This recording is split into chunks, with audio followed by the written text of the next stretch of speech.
नमस्कार, स्वागत है आपका बिग फाइट लाइव में। आपके साथ मैं हूं श्वेता मिश्रा अवस्थी। राजनीति संभावनाओं का खेल है। कभी कभी परिवर्तन के बूते सियासत भी बदल जाती है। चुनाव नजदीक है, लिहाजा पार्टियां उसी प्यादे को सियासी शतरंज में उतारती हैं जो वजीर बन जाए। भले ही एक वोट और एक सीट के लिए जंग अभी शुरू होने में वक्त हो, लेकिन शुरुआत हो चुकी है। कांग्रेस ने चुनाव समिति का ऐलान करके बाजी मार ली है। डोटासरा को कमान मिली है, साथ ही दिग्गजों का साथ भी मिला है। मुख्यमंत्री गहलोत, पायलट समेत कई दिग्गज नेताओं का साथ मिला है और राजस्थान के रण में दिग्गजों के साथ कांग्रेस ने जीत का प्रण लिया है।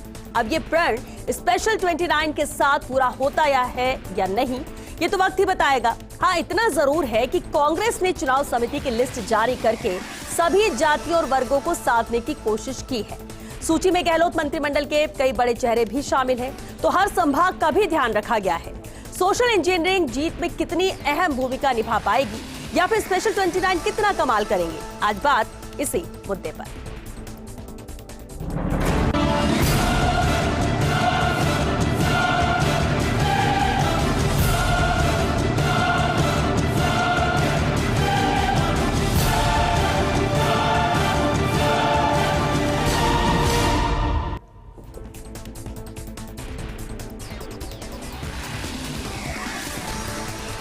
स्पेशल 29 चलिए, इस पर बातचीत के लिए हमारे साथ खास मेहमान जुड़ चुके हैं। सबसे पहले उनसे रूबरू करा देते हैं आपको। हमारे साथ कांग्रेस विधायक प्रशांत बैरवा जी हैं, बीजेपी नेता जितेंद्र श्रीमाली जी हैं, आप नेता योगेंद्र गुप्ता जी और साथ ही पॉलिटिकल एडिटर योगेश शर्मा जी भी चर्चा में शामिल हुए हैं। बहुत स्वागत है आप सभी का बिग फाइट लाइव में। प्रशांत बैरवा जी, आपसे ही शुरुआत करते हैं। जिस तरह से रणभेरी बच चुकी है चुनाव को लेकर और लगातार एक के बाद एक जो फैसले लेने में इतनी देरी हुई थी, पहले पिछले दिनों की हम बात कर ले, सूचियों की बात करें, संगठन को मजबूती को लेकर बात करें, कांग्रेस लगातार हर एक स्टेप आगे बढ़ती जा रही है और आप जिस तरह से सूची का ऐलान हुआ, ये स्पेशल 29 कितनी अहम भूमिका निभाएंगे? देखिए, आपको मालूम है इलेक्शन ही होता, बड़ा टफ होता है, कोई इजी नहीं होता। मगर जो इलेक्शन प्रिपेयरनेस की जो हमारी पार्टी की जो होमवर्क किया है, मैं समझता हूँ राइट टाइम पे किया है। अभी पहले ही कार्यकारिणी घोषित की थी।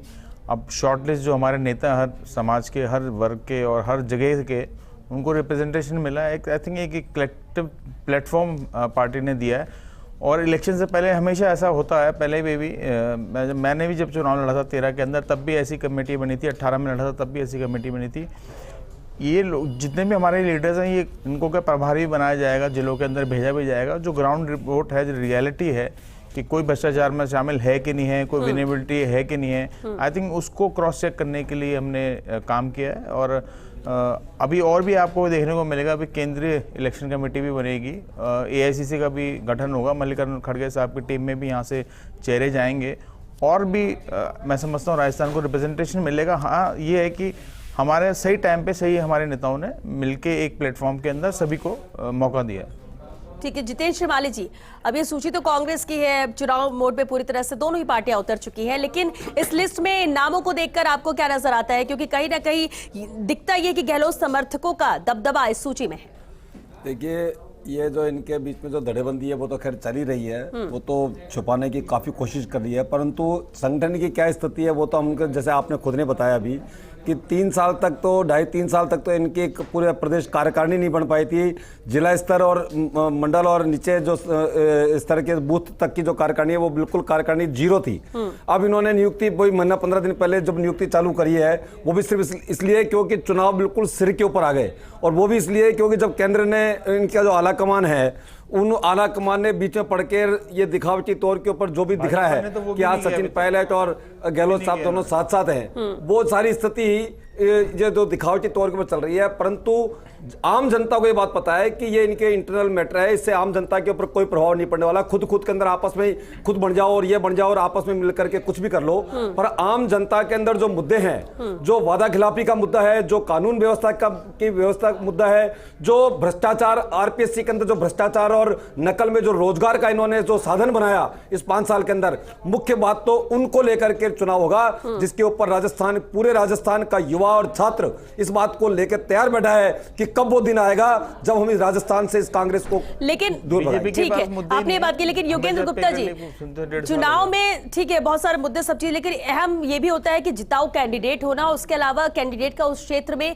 कितना दबदबा है, किस तरह से वो काम कर सकता है, कैसी उसकी छवि है, और उस एक को तलाशना और तराशना भी, ये भी तो बेहद अहम काम हो जाता है। योगेंद्र गुप्ता जी, ये काम जो बनाई गई है 29 लोगों की टीम, कम से कम जिलेवार जाकर उन चीजों को निकालेगी, रिपोर्ट तैयार करेगी, तो ये भी तो बहुत जरूरी होता है। योगेंद्र जी, देखिए श्वेता जी, जहां तक सवाल जो 29 लोगों की टीम बनाई है, ये कांग्रेस का आंतरिक मुद्दा, और कांग्रेस अपने तरीके से राजनीति करती है, वो स्वतंत्र है। लेकिन प्रश्न यहाँ पर कुछ अहम है कि अगर कांग्रेस ये मुगालता पाल कर बैठी है कि 29 लोगों की टीम बनाकर उनको विजय दिला देगी, तो मुझे लगता है वो किसी दिवा स्वप्न में जी रहे हैं। बेहतर होता है कि 29 लोगों की टीम बनाने के पहले काश कोई 29 का फार्मूला तलाश किया होता, जिससे राजस्थान में जो अराजकता है, राजस्थान में जो महंगाई है, राजस्थान में जो बेरोजगारी है, राजस्थान में जो अपराध दर है, अगर उनको कंट्रोल करने के लिए कोई कार्य समिति बनाई जाती तो शायद जनता भी उसका वेलकम करते और हम भी उसका वेलकम करते। लेकिन चुनाव जीतने के लिए लोगों को एडजस्ट करते हुए कुछ दावपेच खेलने के लिए अगर किसी को बनाया गया है, तो उनका आंतरिक मैटर उससे बहुत ज्यादा कुछ फर्क पड़ने वाला है नहीं, क्योंकि जो शासन कुशासन में बदल चुका है और जिस तरीके की राजस्थान में बदतर व्यवस्थाएं हैं, उस व्यवस्थाओं में ये 29 लोग क्या कर लेंगे, अगर ये 290 भी ले आएंगे तो क्या कर लेंगे, क्योंकि जनता सब जानती है, देखती है, समझती है, और उसके आधार पर वो शासन का चुनाव करती है। ठीक है, लेकिन ये आपके लिहाज से आपको उतना बेहतर नहीं लग रहा होगा, लेकिन किसी पार्टी के लिए चुनावी मोड में जाने के लिए तैयारियों के मद्देनजर भी तो ये भी एक बड़ा काम है कि किस तरह से उन नामों को चुना जाए, क्योंकि ये 29 नाम सेलेक्ट हुए होंगे कितने नामों में। योगेश जी, एक अहम बात है, देखिए जैसे सूची सामने आई, इसके बाद ध्यान दिया जा रहा था कि आखिर क्या किन किन चीजों का ख्याल रखा गया होगा। कहा जा रहा है सोशल इंजीनियरिंग को लेकर कास्ट वाइज भी ध्यान रखा गया है, संभाग वाइज भी ध्यान रखा गया है, और सबसे अहम बात अगर हम बात करें पीसीसी चीफ गोविंद सिंह डोटासरा की, जहां एक तरफ एक समय बात ये चल रही थी कि पीसीसी चीफ बदला जा सकता है, वहीं दूसरी तरफ जिम्मेदारी देते हुए चेयरमैन इसका बनाया गया उन्हें।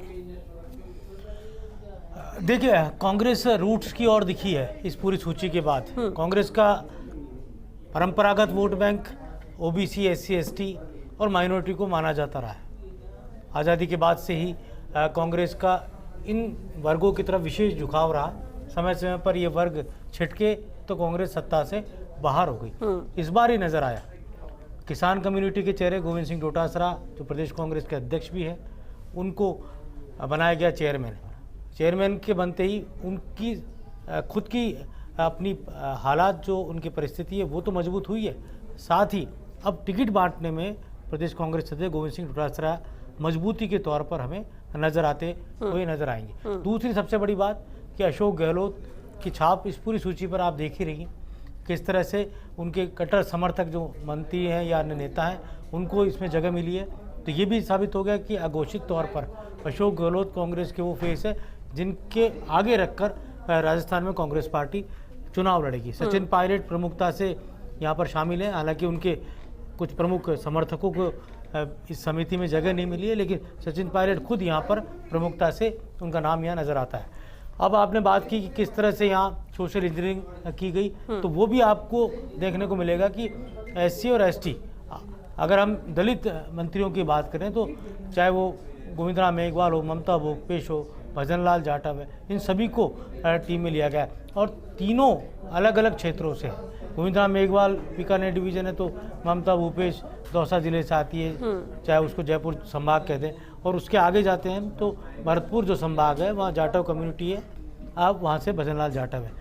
मीणा कैटेगरी को अगर देखें तो आदिवासी जो मीणा है, जो वागड़ का इलाका है, प्रतापगढ़, बांसवाड़ा, डूंगरपुर, वहाँ महेंद्र मालवीय सबसे बड़े चेहरे, उनको लिया गया है। तो दूसरी ओर यहाँ पर रमेश मीणा पूर्वी राजस्थान से, मुरारलाल मीणा, क्योंकि ईस्टर्न राजस्थान जो कि यहाँ का मीणा परंपरागत रूप से कांग्रेस विचारधारा का माना जाता है, उसको लिए अरसे बाद, मेरे को लगा पिछली कमेटी में मैंने ऐसा नहीं देखा होगा, अरसे बाद यहाँ पर कुमावत जो है, जो कुम्हार प्रजापत वर्ग, जो मोटे तौर पर बीजेपी माइंडसेट का माना जाता रहा है, या ललित तूनवाल को लेकर एक मैसेज देने का प्रयास हुआ है कि भाई कुम्हार मूल ओबीसी जो वोट बैंक है, खुद अशोक गहलोत पूरे देश के मूल ओबीसी के बड़े चेहरे हैं, लेकिन यहाँ एक मैसेज कांग्रेस ने दिया है कि हमने एक कांग्रेस के एक वर्कर को यहाँ जगह दी है और वो कुमावत समाज से ताल्लुक़ रखता है।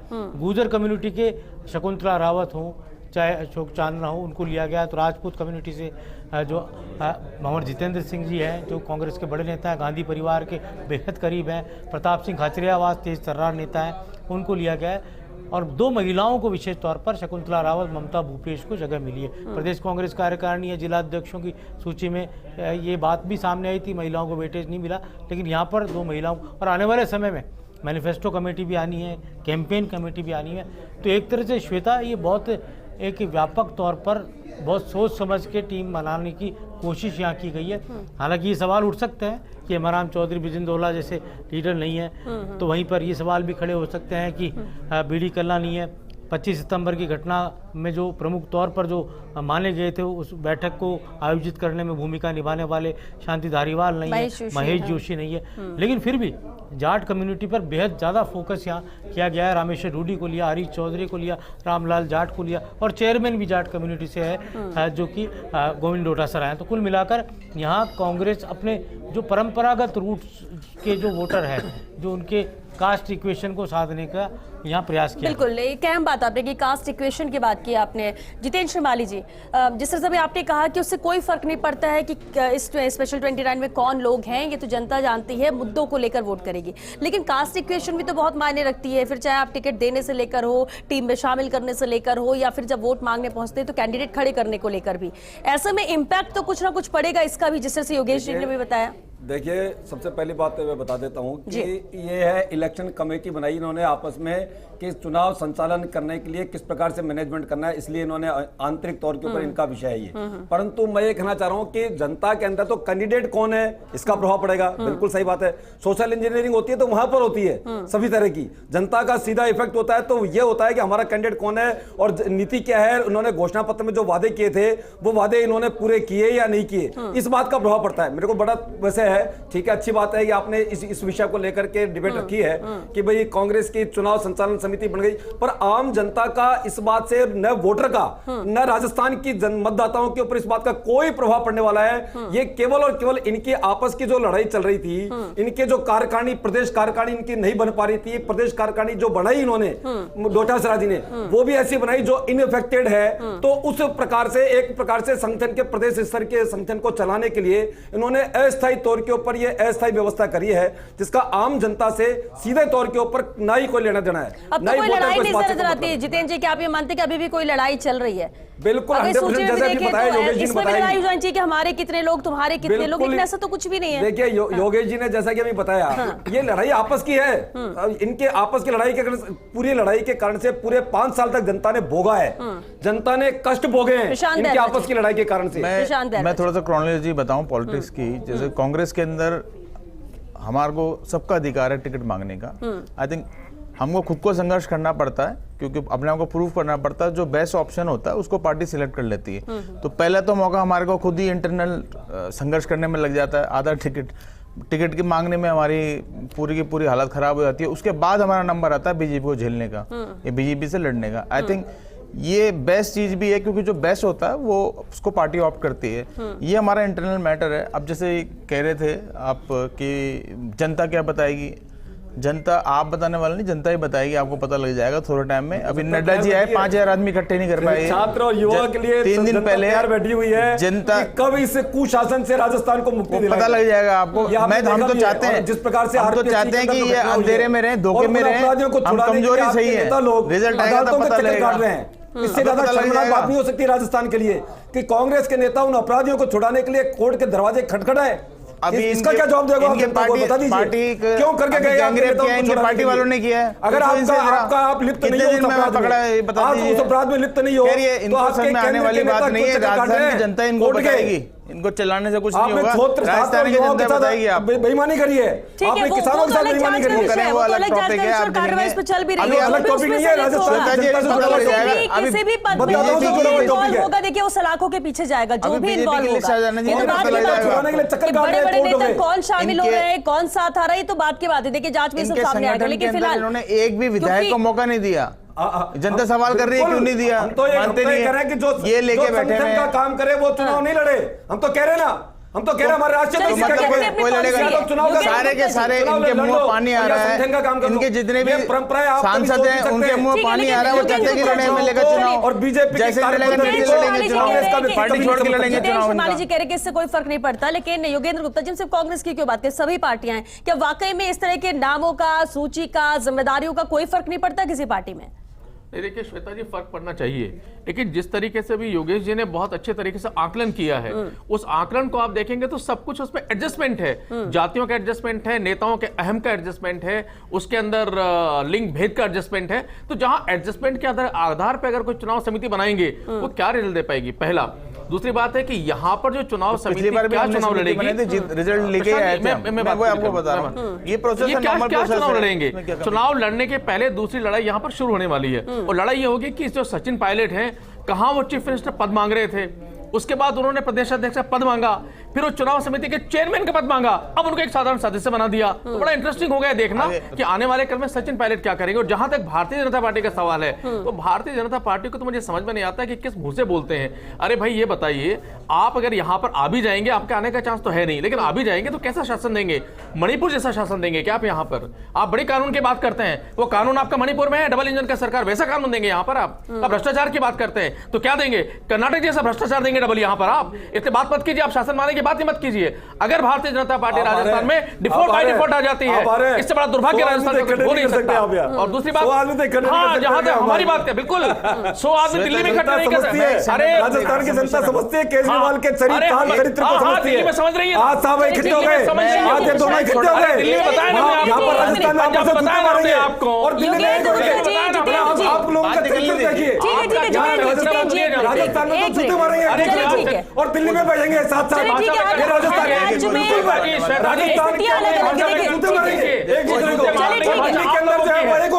इस तरह